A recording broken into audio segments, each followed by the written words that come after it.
In the first phase of the experiment, we were using the equipment in the lab to properly read a pipette.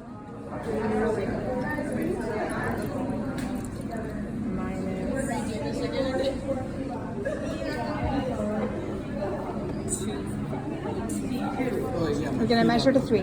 Okay. You want to get a little bit more than 3, and then we can do the initial minus final. There you go. So that's okay. 1, 2, 3, 4, 4.7.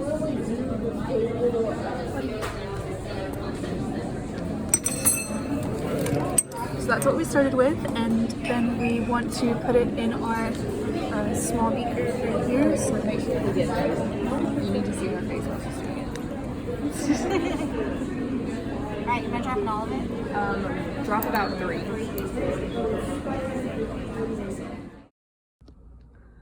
A dilution is the process of decreasing the concentration of an aqueous solution. In the lab that we did, we measured the weight and volume of the solute and then filled the remaining 25 milliliter cylinder with water, which acted as our solvent.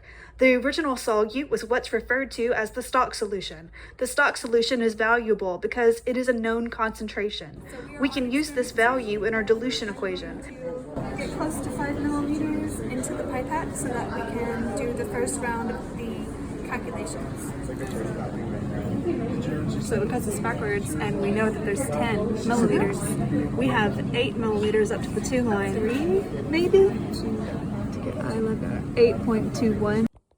Because water is slightly polar and forms hydrogen bonds, it sticks to each other. We call this tendency of water cohesion. It is the tendency for water molecules to stick to one another. Also, because of the polarity of water, it will stick to glassware and form a meniscus. This is because of the attractive forces between the water and the glass due to adhesion, another quality of water.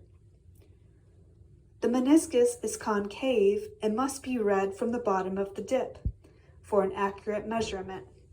We take our estimates to the 100th place to account for the value of uncertainty. Original initial amount is 8.21, and then we want to try and measure 4 milliliters into those. In the second phase of the experiment, we were using the same equipment to then create a dilution of a 20% sugar solution that we were given.